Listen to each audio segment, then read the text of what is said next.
자, 수강생 여러분 안녕하십니까?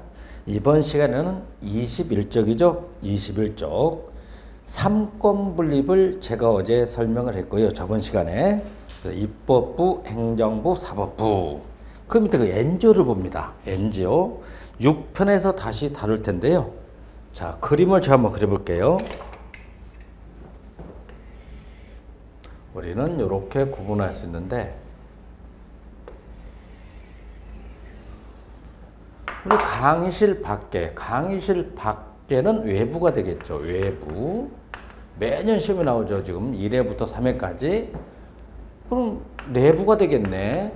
외부, 내부 해서 이 통제라는 게 있어요. 우리가 공무원을 통제하는 방법이 크게 두 가지로 나눠지는데 예를 들면 국민들이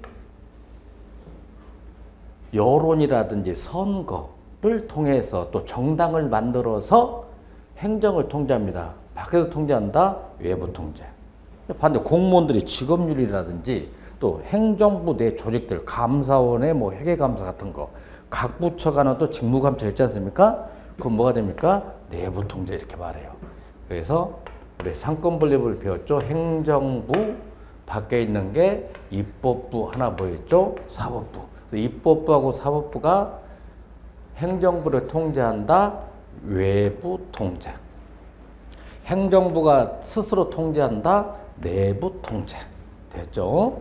그 다음에 NGO라는 게 있죠. 우리가 이제 뒤에서 배우는데요. NGO는 신생국, 개발도상국에서는 NGO라는 말을 써요.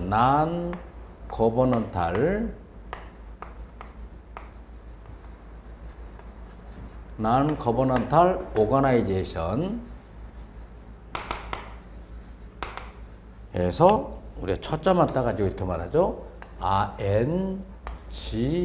NGO다. 그러면 정부잖아요. 정부. 오거나이제이션 조직이잖아요. 그럼 끝난 거네.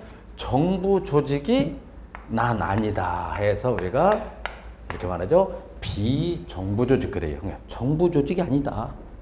비정부 조직 그러죠. 그래서 개발도상국에서는 NGO라는 말을 쓰고 미국 있잖아요. 미국에서는 좀 용어가 달라지는데 미국에서는 똑같아요. non-profit organization 그럽니다. 그래서 돈을 버는 조직이 아니다. 영리 조직이 아니다. 그죠? 영리. 돈 버는 조직이 아니다. 해서 우리가 비영리 조직 그럽니다. 비영리 조직. 그다음 우리나라에서는 주로 뭐라 말하냐면 시민단체 또는 뭐 시민사회단체 그러잖아요. 예를 들면 경실련, 참여연대, 환경연합 그걸 뭐라 말하는 그래서 우리가 시민사회단체 즉 시민단체. 개도국에서는 NGO, 미국에서는 뭐라고? NPO 이렇게 말하죠. 그러면 여러분 봐. NGO나 NPO는 정부 조직이 아니다 이거야. 그래서 국민들이 만듭니다. 국민들이 가입하죠. 또 자원봉사자로 이루어졌다. 그래서 NGO가 또 정부를 통제합니다. 마찬가지로 무슨 통제지? 외부 통제다. 6편에서 다시 자세히 할 겁니다. 비정부 조직은 지역, 국가, 국제적으로 조직된 자발적인 비영리 시민단체. 공동의 이해를 가진 사람들이 특정 목적을 위해 조직한 NGO는 다양한 서비스와 인도주의적 기능을 수행한다.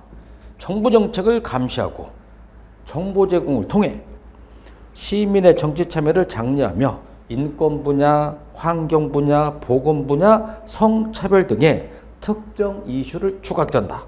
문제가 있어. 자원봉사자로 이루어지다 보니까 아마추어야. 아마추어리즘. 전문성이 낮다 이 말이야. 아마추어리즘. 밖에서 통제한다. 외부 통제. 공무원들이 아니까 뭐지? 비공식 통제. 비제도 통제. 그 다음 기타 공식적 참여자에서 옴부즈만 행정사 제3회 1번 시문제 나왔죠. 뭐다? 옴부즈만. 저는 강의할 때 100% 나온다. 바이오맨 그랬잖아요. 옴부즈맨, 바이오맨. 조선시대는 뭐하고 유사하다? 암행어사. 뭐 참고로 이제 사회시험은 안 나오겠지만 1회 시험에서는 한국형 옴부즈만이 바로 국민권익위원회. 그 시험이 나왔죠. 1회 때는 국민권익위원회. 스웨덴에서 옴부즈만 3회 시험 문제죠. 내년은 쉽게 말하고 4회 시험은 안 나오겠지. 그 다음 한번 해봅시다. 옴부즈맨. 뭐 관직 이름이야. 관직 이름. 조사만 한다. 조사직 공무원. 뭐 국민의 대리인, 의회의 대리인 이렇게 말하죠. 옴부즈맨. 간단히 한번 설명해 보죠.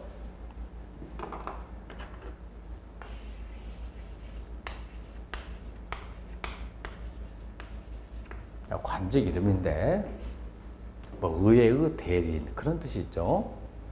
그러면 우리 조선시대 봐. 조선시대 보면 춘향전의 배경이 확실치는 않지만 제가 확인한 바에 하면 숙종 때라고 그래요. 보니까 조선 숙종 있잖아. 그치? 장입이 나오는 숙종. 숙종이라는 왕이 있다. 왕이 있고요. 그 다음에 변학도. 변학도라는 일명 남원 사또잖아. 남원 사또. 벼슬이 사또잖아요. 그래서 사또. 사또가 요즘 말로 말하면 군수나 시장쯤 됩니다. 계급으로 보면 사또. 변사또가 있고요. 그 밑에 성춘향이가 있단 말이야. 성춘향. 이름이야 성씨야 춘향이.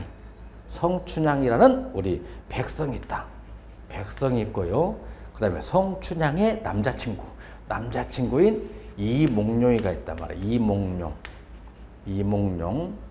이몽룡이 관직 이름이 요즘 말로 말하면 검사쯤 될 거야. 검사 4급 정도 되겠는데 암행어사다 이 말이야. 암행어사요.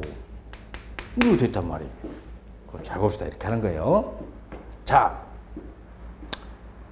관리들 변사또. 관료들의 부정부패. 관료들의 부정부패를 조사하고 관료들의 직무태만을 조사하고 백성들의 불평불만을 조사해야 된다. 조사를 해야 되는데 왕 혼자서 이 모든 것을 할 수가 없다. 그래서 왕이 이러한 문제를 해결하기 위해서 지명한 관리를 조선시대는 뭐라고? 암행어사. 스웨덴에서는 뭐라 말한다? 옴부즈만. 이렇게 말합니다. 다시 한번. 그래서 관료들의 부정부패를 조사하고 관료들의 직무태만을 조사하고 백성들의 불평불만을 조사하기 위하여 국왕이 파견한 관리를 조선시대는 암행어사, 스웨덴에서는 뭐라고? 옴부즈만. 이렇게 말. 옴부즈만. 단지 뭐다? 조사만 하는 공무원이야. 조사직 공무원이다. 그래서 1809년 스웨덴을 비롯한 스칸디나비아 제국에서 발달했다. 스웨덴, 핀란드, 노르웨이, 덴마크, 북유럽 제국에서 나타난 제도가 바로 뭐다? 옴부즈만. 이렇게 말합니다. 그래서 왜 이 옴부즈만이 이 스웨덴을 비롯한 북유럽 국가에서 발달했는가?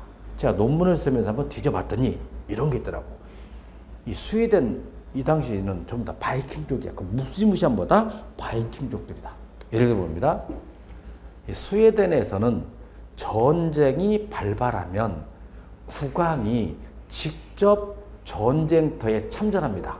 이때 국정의 공백이나 혼란을 틈타서 세무직 공무원들의 부정부패가 심하더라. 고로 세무직 공무원들의 부정부패를 단속하기 위하여 왕이 파견한 관리를 뭐라고? 옴부즈맨. 정리합니다. 스웨덴인데 의회 소속이야. 국회 소속이기 때문에 스웨덴의 옴부즈만은 내부 통제가 아니라 뭐지? 외부 통제야. 아셨어요? 외부 통제. 이건 나올 만한 문제야. 외부 통제. 또 헌법기관이야. 헌법기관이기 때문에 공식 통제, 즉 제도적 통제다. 있으나 마나다 이 소리가 이빨 없는 개가 집을 지킨다. 이빨 없는 개. 이렇게 표현시키죠. 우리는 이제 국민권익위원회는 세 기구가 합쳐져서 하나로 통합됐죠.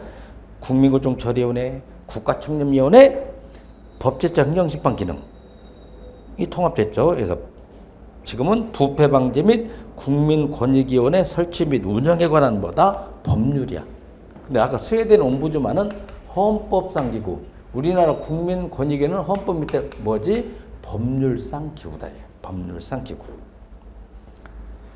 행정부 소속, 행정부 소속이니까 우리나라는 외부 통제가 아니라 뭐다? 내부 통제. 이게 시험에 나오지 않겠냐? 내부 통제. 네, 국무총리 소속이죠. 그다음에 관계기관장에게 시정 조치를 하는 게 아니라 뭐다? 권고만 해 뭐다? 권고 기능. 그래, 권고 기능. 우리도 뭐 일명 이빨 없는 개가 집을 지킨다 이렇게 말할 수 있죠. 그다음에 헌법기관하고 밑에 보세요. 정부 조직법이 나왔는데 이거 잘 봐야 돼요, 여러분. 헌법기관은 다 독립기관입니다. 5군데 외워버리기 좋아. 암기해버리죠. 국회, 대법원, 헌법재판소.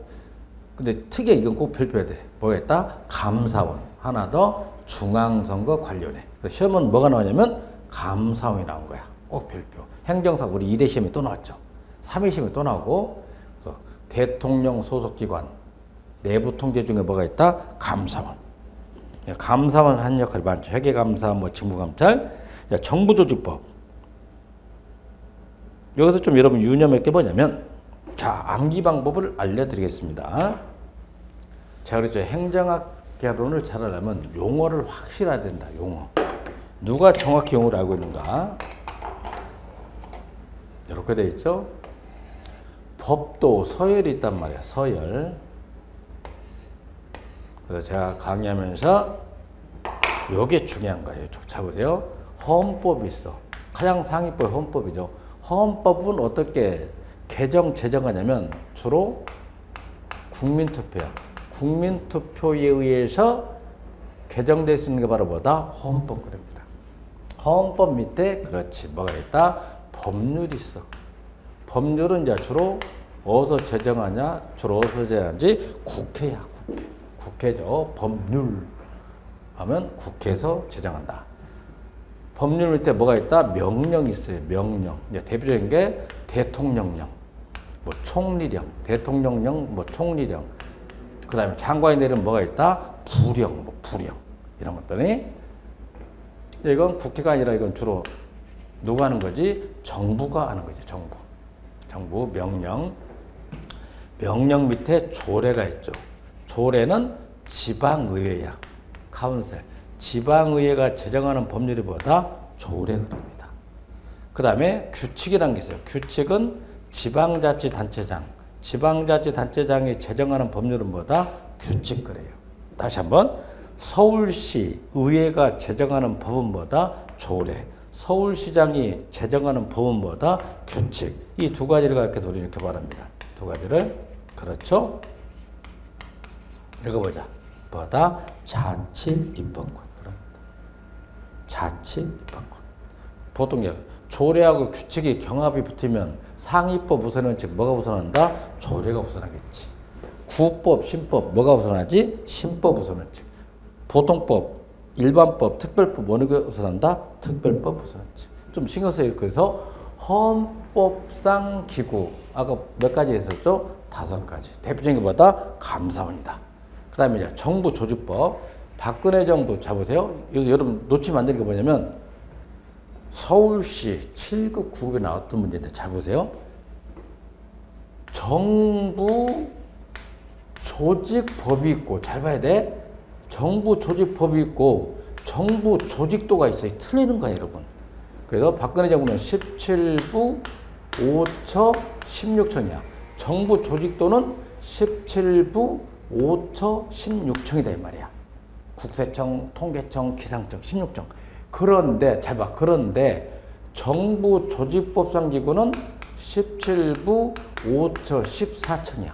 그럼 두 가지가 빠지잖아. 이 두 가지가는 뭐냐면 정부 조직법이 아니라 특별법상 기구야. 특별법으로 만든 청이 두 가지 있단 말이야. 그 청이 외우기도 좋아. 좀 글자가 길어. 세종시하고 관련된다. 행정중심복합도시 건설청. 그 다음에 새만금 개발하죠. 새만금 개발청. 이거 꼭 구분해 줘야 되겠죠. 새만금 개발청, 행정중심복합도시 건설청은 정부 조직법상 기구가 아니라 특별법상 기구다. 중요했습니다.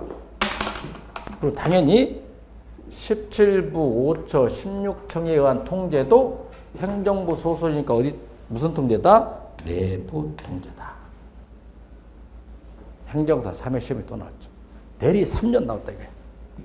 그래서 자신있게 제가 말씀드린다. 21페이지 6번. 삼권 분립은 무조건 시험이 나온다. 정리하세요. 행정통제 들어갑니다. 국정감사. 예를 들면 이걸 말이죠. 올해가 2016년이지. 작년이 2015년이죠. 그러면 2015년도에 행정부, 정부가 정부의 정책을 제대로 집행했는가 못했는가를 2016년에 와서 국회 차원에서 한번 점검을 해보자. 1년에 한 번 합니다. 20일 동안 하도록 됐다. 뭐지? 국정감사 그래. 1년에 몇 번? 한 번. 국정감사. 헌법에는 며칠로 구성되어 있다? 20일. 정리해 주세요. 그 다음 지방자치단체도 국정감사란 말을 쓰지 않고 말을 바꿔 그냥 행정사무감사 그럽니다. 행정사 3회 시험문제 나왔죠? 60번 시험문제. 그러면 자 여러분 좀 용어를 다 아시고 계시겠지만서 다시 한번 해봅니다. 암기해서는 안 된다고 해서 제가 이해를 해야 되는 거예요. 이해를. 무조건 암기한다? 그건 안 되는 거지. 이해를 해야지. 자 봅시다. 용어 정리가 돼 있어야 된다 여러분. 국가를 갖다가 보통 중앙정부 그래요. 중앙정부. 국가는 삼권 분립입니다. 우리 보자. 국가의 3요소 국민, 주권, 영토. 우리 초등 때 다 배웠죠? 사회시간에. 국민, 주권, 영토. 그러면 주권은 세 가지 있다는 거 아셔야 돼. 입법권, 행정권, 하나 더. 뭐가 있지? 사법권. 좋아요. 국가 밑에 뭐가 있냐면 자치단체 그래요. 자치단체를 이제 지방정부 부르는데 자치단체는 우리 두 가지야. 좀 크다. 광역부 쓰듯이 뭐지? 광역자치단체. 밑에 읽어보자. 뭐가 있지? 기초자치단체. 광역자치단체. 그러면 말을 바꿉니다. 국가에 3요소가 있듯이 자치단체 3요소가 있어요. 자치단체 3요소는 뭐냐면 국민이란 말을 쓰지 않고 주민이란 말을 쓴 거야. 주민. 그렇죠? 주민. 이제 이게 시험에 나오겠지. 주권이란 말을 쓰지 않고 자치권 그래. 자치권 중에서 사법권은 있다 없다? 없어. 서울특별시 같은 거는 자치입법권이 있어. 자치입법권 아까 뭐 있냐면 조례하고 뭐다? 규칙제정권. 자치행정권. 사무를 볼 수 있다. 뭐지? 자치행정권 있습니다. 그런데 서울특별시가 법원은 없잖아. 이 법원은 지방정부 거가 아니라 중앙정부잖아. 그래서 자치사법권은 있다 없다? 없어. 이게 중요한 거야. 자치사법권 없다. 서울시는 기구를 만들 수 있다. 자치 뭐다? 조직권. 세금을 증서할 수 있다. 자치 뭐가 있지? 재정권. 중요했습니다. 그래서 지방자치단체는 자치사법권은 없다 이거야. 영토라는 말 대신 그렇지. 땅덩어리 뭐지? 구역 그럽니다. 그래서 여러분 암기가 아니라고 했어. 이해를 해야 되는 거야. 아 국가의 3요소. 그렇다면 지방자치도 3요소가 있을 거 아니냐. 그렇지. 주민, 자치권에서 뭘 없다? 사법권 없다 이거야. 영토 대신 뭐다? 구역. 좋아요. 광역자치단체를 한번 우리 잡아봅시다. 광역버스 큰 게 있지 우리 광역. 가장 큰 게 특별시겠지.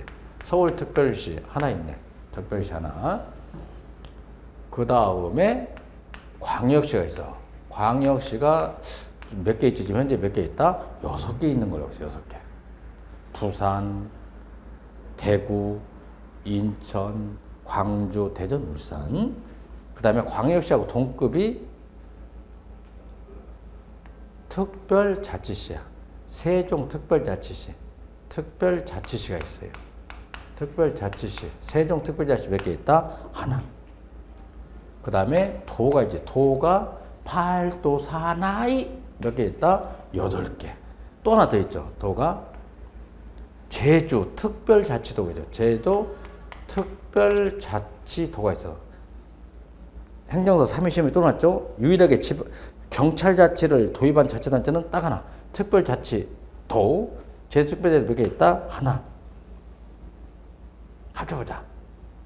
그럼 몇 개 되는 거지? 17개. 17개 시도지사 선거에서 새누리당이 몇 석이고 민주당이 몇 석이다. 이렇게 나오잖아요. 17개. 그 다음에 이제 광역 자치단체 밑에 이제 기초가 있죠. 특별시 밑에는 구가 있단 말이야. 서울특별시 노원구, 서울특별시 뭐 서초구, 구인데 이 앞에 생략됐죠. 반드시 이렇게 들어가야 돼. 생략 때 뭐다? 자치구. 자치구다 이거야.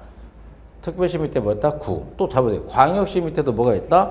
구가 있어. 자치구. 뭐 예를 들면 부산광역시 사상구, 부산광역시 해운대구, 대구광역시 수성구 있지 않습니까? 그 다음에 여러분 특이한 게 또 하나 있어. 잡아.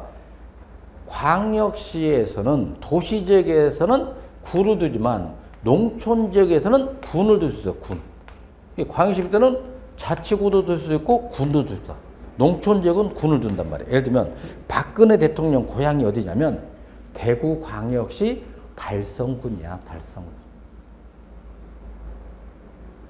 꼼장으로 유명한 데 어디냐? 부산광역시 뭐다? 기장군. 기장군. 또 현빈이가 군대 생활했던데. 인천광역시 뭐가 있다? 강화군. 뭐 이런 게. 옹진군 이런 거. 백령도 있잖아요. 그 다음에 차보든 자치시 세종특별자치시는 인구가 한 12만 명밖에 안 돼. 그 더 이상 세분하면 비효율적이다 해서 자치시 밑에는 기초자치단체를 구성하지 않는다 이 말씀이에요. 않는다.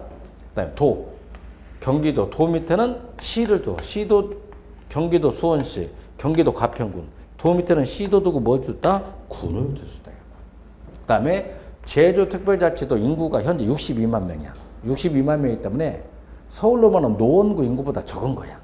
그래서 세분화시키면 비효율적이다 해서 마찬가지로 제주특별자치도 밑에 제주시, 서귀포시가 있지만 그건 기초자치단체가 아니야. 그냥 행정시 그런 거야. 행정시에서 특별자치도 밑에는 기초자치단체를 구성하지 않는다. 특별자치시 밑에도 기초자치단체를 구성하지 않는다. 이걸 꼭 아셔야 됩니다. 그래서 기초자치단체는 시군보다 자치구 이렇게 돼 있죠. 시군 자치구. 광역은 어떻게 돼 있다? 특별시, 광역시, 특별자치시, 도, 특별자치도다. 해서 이 광역에서는 행정사무감사가 14일 이내에서 하게 돼 있다. 기초는 조금 하니까 며칠 이내다? 9일 범위네. 예를 들면 서울시청이 사무를 제대로 집행했는가 안 했는가를 서울시의회가 살펴보겠다. 행정사무감사. 광역이니까 며칠이지? 14일 범위네. 노원구청이 사무를 제대로 수행했는가 안 했는가를 노원구의회가 살펴보겠다. 기초니까 며칠 이내? 9일 이내다. 아주 중요했습니다. 1년 몇 번씩 한다? 한 번. 국정감사 몇 번 한다? 한 번. 여러분 이제 신문부 이런 거 나오죠. 국정조사란 말 나오잖아요. 국정조사는 뭐냐면 대통령의 친인척 비리라든지 권력형 비리, 뭐 게이트 사건이 터졌을 때 국회 차원에서 조사하자.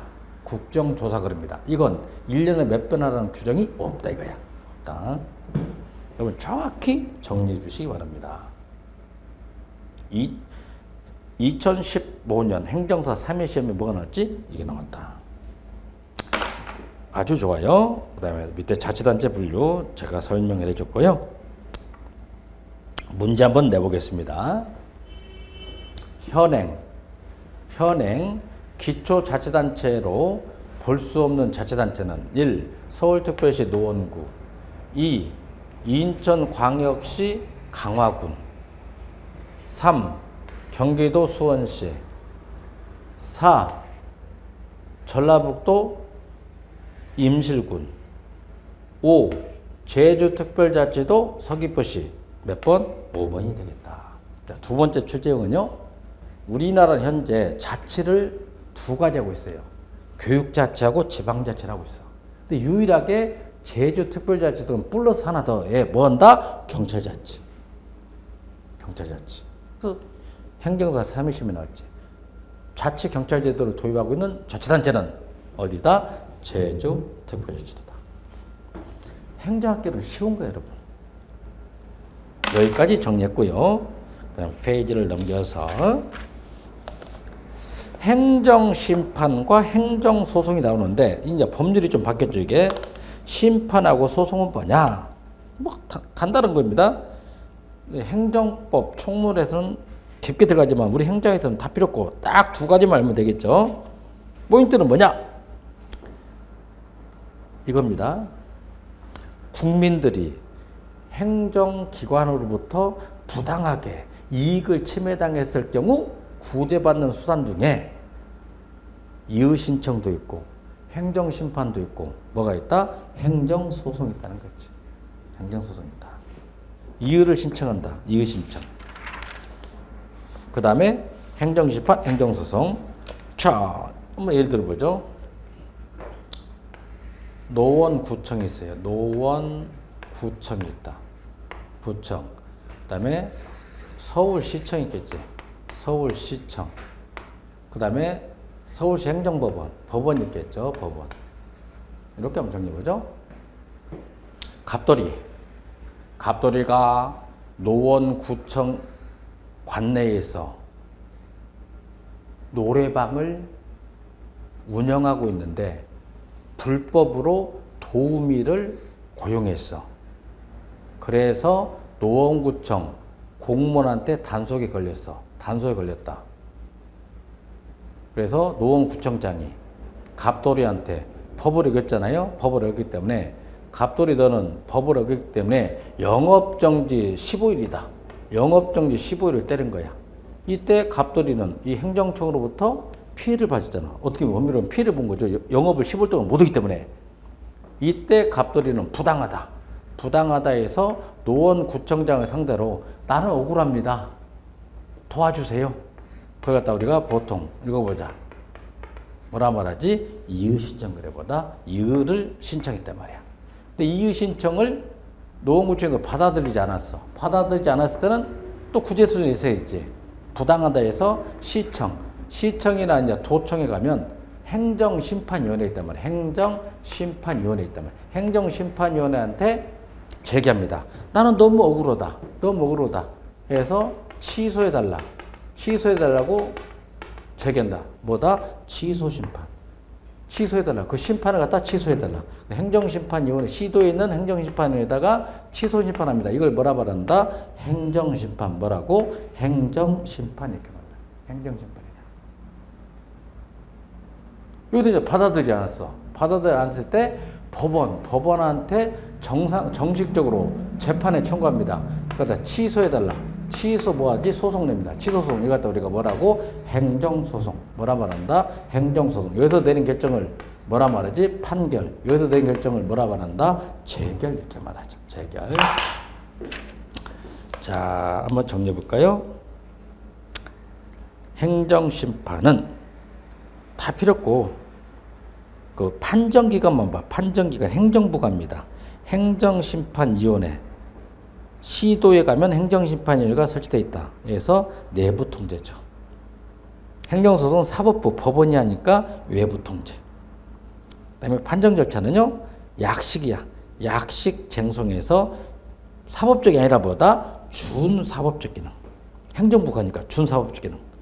근데 행정소송은 정식 쟁송이니까 뭐지? 사법적 기능. 그럽니다. 중요했어요. 그래서 행정소송은 사법적 기능. 행정심판은 뭐다? 준사법적 기능. 정리하시기 바랍니다. 그래서 시험에 이렇게 나오겠죠. 다음 중 외부 통제 방법으로 틀린 것은 1. 행정소송 5. 행정심판. 정답 행정심판. 두 번째 행정심판은 사법적 기능이다. 참거짓 거짓이야. 행정심판은 준사법적 기능. 들어야 되겠죠. 네, 10번 중요하죠. 가치 반대가 뭐다? 사실. 요 그림을 이해하는 순간 여러분의 행정학의 50%는 끝났다. 끝난 거야 그냥. 바로 끝났다. 텔레톱에서 나온 인형 중에 뭐지? 뽀하고 유사해. 뽀하고 유사하죠. 자, 요거 정리하면 50% 끝난다고 했어. 제가 이 10번 밸류하고 팩트, 가치하고 사실 이걸 알아야만이 1번 정치행정 경영을 할 수 있고 2번 규범당위성 경험존재 3. 사실중심 4. 가치중심. 그 다음에 행정의 패러다임을 알 수 있단 말이야. 가장 중요한 거 이게. 자, 그럼 우리 여러분 반대말 한번 생각해 봅시다.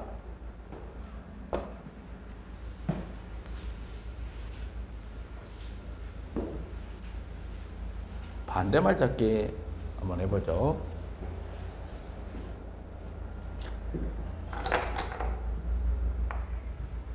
뽀그림을 읽다.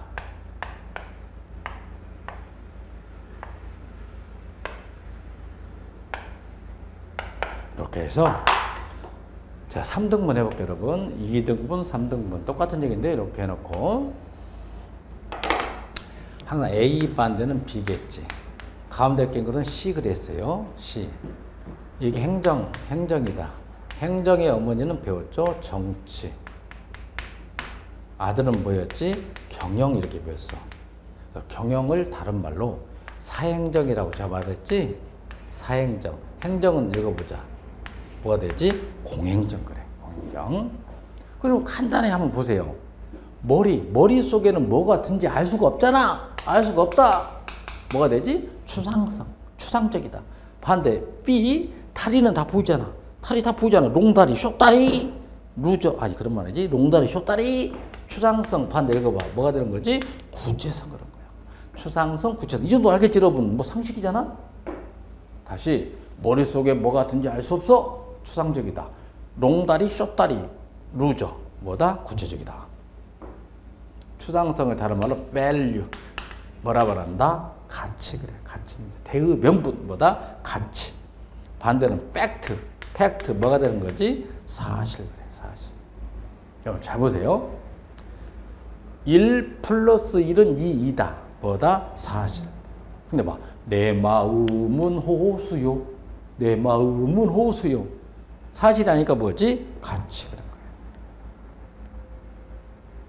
다시 한번.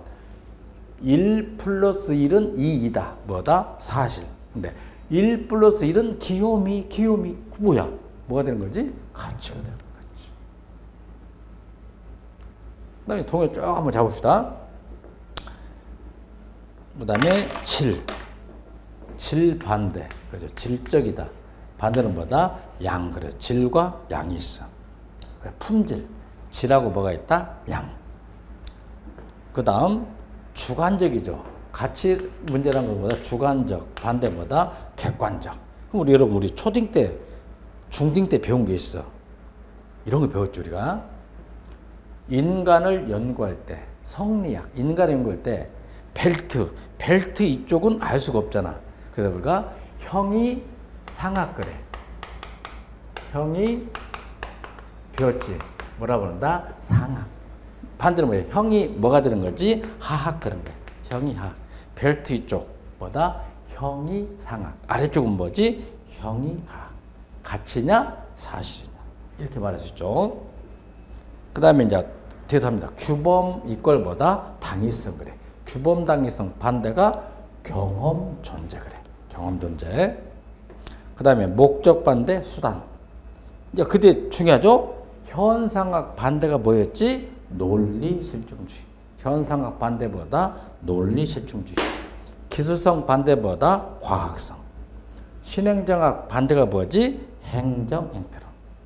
이걸 꼭 머릿속에 여러분 잡아야 돼. 다시 한번 반대말 잡기 쉽잖아요. 다시 한번 해보자고. 추상성, 구체성, 가치냐, 질, 가치냐, 사실이냐, 질과 양, 주관적, 객관적, 규범 당위성 반대, 경험 존재, 현상학 반대, 논리 실증주의, 기술성 반대, 과학성, 신행정학 반대보다 행정 행태론. 꼭 좀 정리해 주세요, 이거. 이제 그걸 아셨다면 바로 1번 들어갑니다. 정치, 행정, 경영을 봅시다. 같은 얘기입니다. 정치 상대어를 여기서는 뭘로 본다? 경영으로 봅니다. 추상성, 구체성. 똑같죠? 그러면 행정은 뭐냐? 행정은 때에 따라서는 A의 성격도 있고 때에 따라서는 뭘 가지고 있다? B. 단면성, 양면성, 양면성을 가지고 있다. 양면성을 가지고 있다. 여러분 이제 잘 보셔야 돼요. 여기서 자, 잘 보세요. 이제 이렇게 하는 거야. 정치와 행정 볼게. 정치와 행정을 비교했을 때 정치가 가치 문제를 다루면 행정은 사실 문제를 다룬다. Yes, no? Yes. 맞죠? 또 두 번째 봐 이제. 정치와 경영을 비교했을 때 정치가 가치 문제를 다루면 경영은 사실 문제를 다룬다. Yes, no? Yes. Yes야. 또 잘 봐야 돼. 그 다음에 이제 뭐 행정과 경영. 행정과 경영을 비교했을 때 경영이 사실을 다루면 행정은 가치를 다룬다. Yes, no? Yes. 꼭 정리해 주세요. 그다음에 이제 규범 당위성, 경험 존재가 뭐냐면 이걸 말한 거예요, 여러분. 규범은 우리말로 말하면 약속이야. 약속을 규범 그래. 그 약속은 반드시 지켜져야 돼. 그게 바로 뭐다? 당위성 그런 거야. 예를 들면 여러분들 시험에 합격하고 나서 저하고 막걸리 한잔 합시다. 이게 바로 뭐다? 규범, 약속이잖아. 그 약속은 반드시 지켜야 된다. 뭐다? 당위성 그래. 말을 바꾸면 국가와 국민 간에 권리 의무를 정해놓은 약속 뭐다? 규범. 그 약속은 반드시 지켜야 된다. 뭐다? 당위성 그러잖아요. 영어로 말하면 must, should. 독일로 말하면 뭐다? 졸렌. 뭐다? 졸렌 그러지. 자, 반대로 경험 존재. 현재 상태가 이러이러하다. 그게 바로 뭐다? 경험 존재. 영어로 말하면 be 또는 is. 독일 말하면 뭐다? sein 이렇게 말하는 거예요. sein. 그 다음에 3번, 4번 반대 표시해주고 4번에다가 별표 해주세요. 사실 중심적 연구를 우리는 논리 실증주의. 가치 중심 연구가 뭐다? 현상학. 그래서 행정사 1회 시험에서 행정행태는 시험에 났다. 그럼 이제 나올 수 있는 건 뭐밖에 없다? 신행정이 나오겠지. 또 여러분 이거 보세요. 간단히 이렇게 또 별거 없어. 잘 보자. 관찰자. 갑돌이라는 관찰자가 인간을 관찰할 때 관찰자 눈으로 관찰할 수 있는 구체적인 사실을 과학적으로 증명한다. 뭐지? 논리 실증주의. 그런 패러다임을 뭐라고? 행정 행태론. 누가? 사이먼이. 아니다. 갑돌이라는 관찰자가 인간을 관찰할 때 관찰자 눈으로 관찰할 수 없는 추상적인 가치 문제를 주관적, 해석학적으로 이해하고자 한다. 그게 뭐지? 현상학. 그런 접근 방법을 왈도는 뭐라고? 신행정학. 이거야. 보이는 것만 연구한다? 논리 실증주의. 보이지 않는 것도 연구한다? 현상학. 하나 더 해보죠. 1 플러스 1은 2이다. B. 2이다. 증명할 수 있지. 뭐다? 논리 실증주의. 1 플러스 1은 기요미다. 증명할 수 없다. 뭐지? 현상학. 마지막 우리 속담 볼게. 열길 물속은 알 수 있다. 있다고 그랬지. 뭐다? 논리 실증주의. 한길 사람 마음속은 알 수 없다. 뭐다? 현상학. 어느 게 과학적이야? 논리 실증주의가 돼 있지. 그런 패러다임을 사이먼은 뭐라고? 행정 행태론. 아주 쉽죠? 사실 중심적 기억. 사실이란 있는 그대로의 객관적인 현상으로 연구자의 주관을 배제한 객관적인 사실을 과학적으로 연구하는 것으로서 정해져 있다. 뭐다? 변수 반대 뭐지? 상수다. 결정론적 입장. 정해져 있다. 뭐다? 상수. 니은. 그렇죠. 행정행태론이죠. 행정행태론적 접근 방법은 행정현상을 관찰 가능한 객관적인 대상으로 보며 인간의 주관이나 의식을 배제하고 행태의 규칙성, 상관성 및 인과성을 경험적으로 입증하고 설명하려한다. 그리고 행정행태론이죠. 정치하고 행정은 다르다. 정치행정 이원론. 이때는 뭐지? 과학성. 그리고 리얼 과학적 접근. 야, 논리 실증주의가 뭐냐? 보충 한번 해보죠. 관찰자의 주관이나 가치를 배제하고 육안으로 관찰할 수 있는 인간의 행태를 객관적, 과학적, 경험적으로 연구하는 분석을 중시해. 뭐다? 분석. 누가? 슐리크와 카르나프를 중심으로 한 비엔낙파에 의해 제기된 이론으로 검증 가능성을 중시한다. 오스트리아의 수도 뭐다? 빈. 거기서 나타난 학파를 뭐라고? 비엔낙파. 비엔나 커피숍 옛날에 많이 있었죠. 비엔낙파.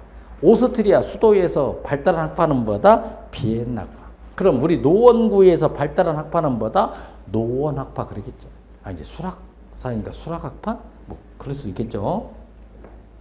디귿에다 별표하고요. 사회현상도 자연현상처럼 과학적으로 증명이 가능하다고 전제한다. 사회과학이든 자연과학이든 다 증명할 수 있다고 본다. 뭐지? 논리 실증주의. 단계가 3단계죠. 첫째는 개념의 조작적 정의. 중요합니다. 개념의 조작적 정의. 이게 사회과학 방법론에서 나오는 용어인데요. 추상적인 명제를 구체화시켜준다. 그것다 개념의 조작적 정의입니다. 제가 저번 학기 2학기 때 2학년 대상으로 사회과학 방법론을 강의했는데 개념의 조작적 정의 아주 중요한 용어인데요. 이걸 말합니다. 자, 잘 봐. 갑돌이는 머리가 영리하다. 뭐 이거 뭐야? 추상적이잖아. 이걸 이제 구체화시키는 거야. 갑돌이 IQ를 테스트해 봤더니 151이더라.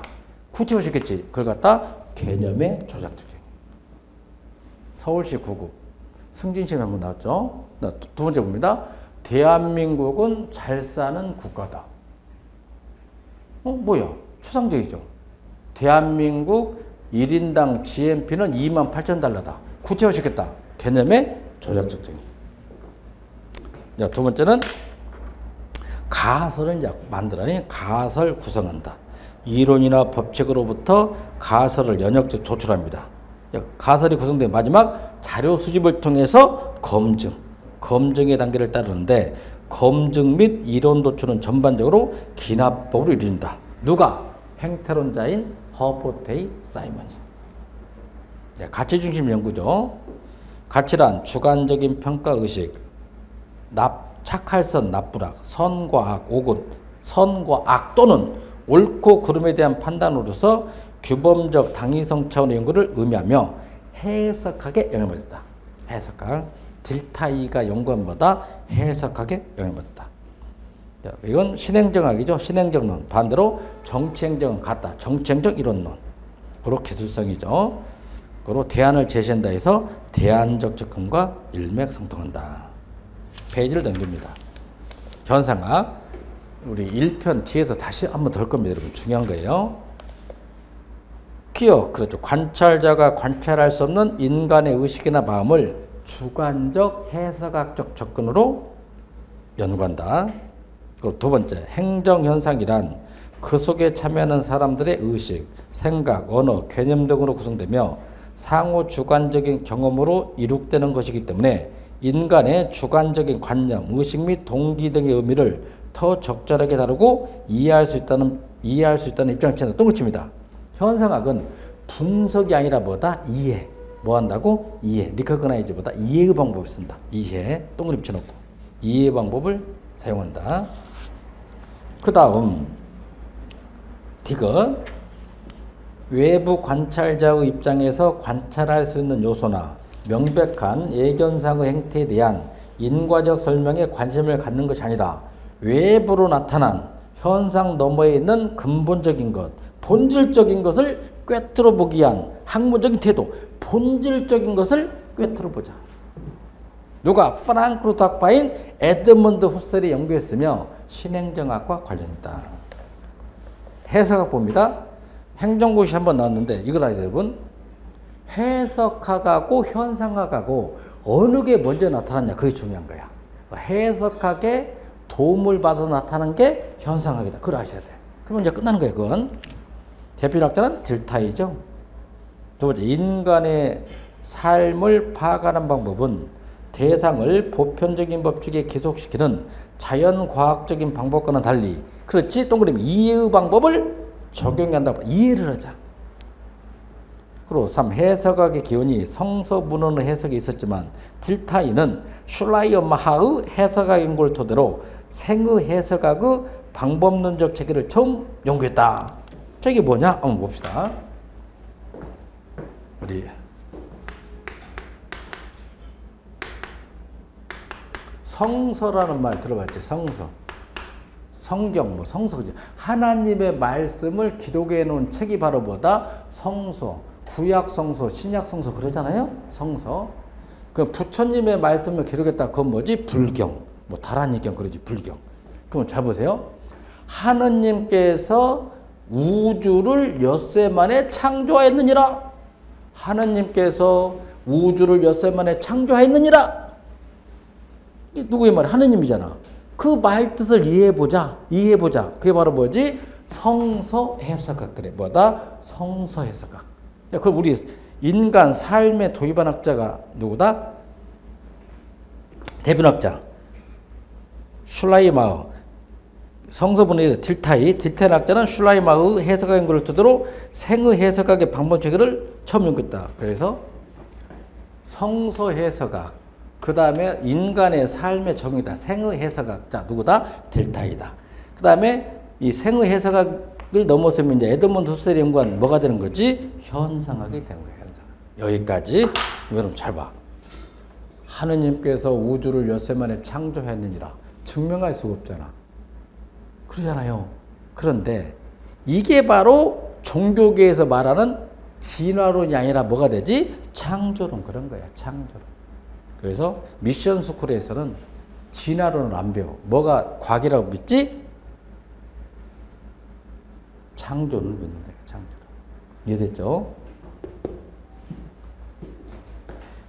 그로사 자연을 설명하고 정신생활을 이해한다는 명제에서 설명과 이해를 대립시키고 있으며 인간의 정신생활이 표현된 모든 정신과학의 대상들은 이해의 방법에 따라 파악된다고 주장한다. 결론 내리죠. 해석학에 도움을 받아서 나타난 학문이 현상학이다. 그것만 좀 잡아주세요. 철학적 비교, 논리시중지하고 현상학, 사실이냐 가치냐, 검증, 즉 분석을 한다. 아니다. 이해하고 뭐다? 해석하자. 규칙성을 찾는다. 반대로 해결책을 제시한다. 처방성, 객관성, 주관성, 존재냐가 규범이냐, 행태론, 신행정학. 이렇게 됐네요. 문제 한번 출제 봅니다. 신행정학에 관한 설명으로 틀린 것은 1. 현상학적 접근, 2. 가치주의, 3. 처방성, 4. 드와이트 와일드, 5. 검증이나 분석. 전에 번 5번이 되겠지. 11번째 전체주의 반대가 뭐다? 개체주의. 기억이 나죠? 숲을 연구한다? 전체주의. 나무를 연구한다? 뭐다? 부분주의. 자, 전체주의는 뭐냐? 숲은 보되 나무는 보지 못한다 이거야. 숲만 봤다는 거야. 그리고 니은 전체가 뭐다? 부분을 결정한 거야. 전체가 뭐다? 부분을 결정한다. 그리고 디귿 숲이 사회야. 그럼 나무는 뭐가 되지? 개인이 되는 거야. 그래서 사회는 개인의 속성으로 설명할 수 없는 그 자체의 독특한 속성이 있단 말이야. 그리고 리얼 사회 전체를 직접 연구 대상으로 해야 된다. 그래서 연구대 제가 배웠죠. 방법론적보다 총체주의, 홀리즘보다 신비주의, 실제가 있다 뭐지? 사회 실제론. 우리 행정학에서 이제 전체주의 입장에 따르는 이론 중에 뭐였다? 체제론. 그 다음에 조직군 생태론. 하나 더 합리모형. 뭐가 있다? 합리모형. 그래서 합리모형에다만 좀 별표해 주세요. 합리모형은 방법론적보다 전체주의. 근데 문제가 있어. 전체를 분할하면 개인 부분이 돼야 되는데 부분이 안 될 수 있잖아. 그런 오류를 뭐라 말했지? 분할의 오류. 일명보다 생태적 오류다. 반대로 개체주의. 나무는 보았지만 숲은 보지 못한다 이거야. 그로 부분이 보다 전체를 결정해. 근데 디귿 사회현상은 개인의 속성에 의하여 구성될 수 있다고 보는 거야. 다른 말로 뭐라 말했지? 부분주의, 환원주의, 이름뿐인 집단보다 사회 명목론. 우리 행정학에서 패러다임 봤던 행정형태론, 공공선택이론, 현상학 하나 더 점정모형. 그래서 여러분 합리모형 반대가 뭐다? 점정모형. 비읍에다 별표하세요. 개인의 합이 전체 합과 같지 않을 수도 있어. 그런 오류를 뭐라고? 환원주의. 합성요류 하나 더 뭐지? 구성요류. 중요합니다. 이걸 말하지. 대한민국 공무원이 100만 명이야. 100만 명은 전체잖아. 100만 명 중에 갑돌이가 한 명 있어. 갑돌이는 개인이잖아. 부분. 그럼 봐. 갑돌이가 부정부패한 공무원이니까 대한민국 모든 공무원은 부정부패할 것이다. 그런 오류를 뭐라고? 환원주의류. 합성의류. 다른 말로 보다 구성이 오르다. 명목론하고 실제가 있다. 이름뿐인 집단보다 명목론이 사회보다는 개인을 중시한다.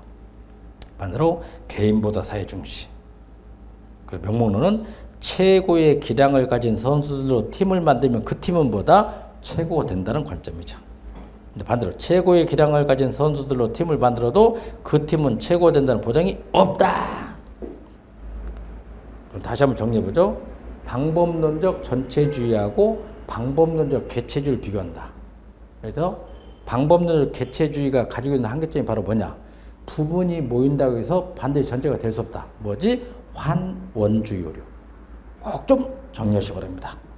이번 시간은 여기까지죠.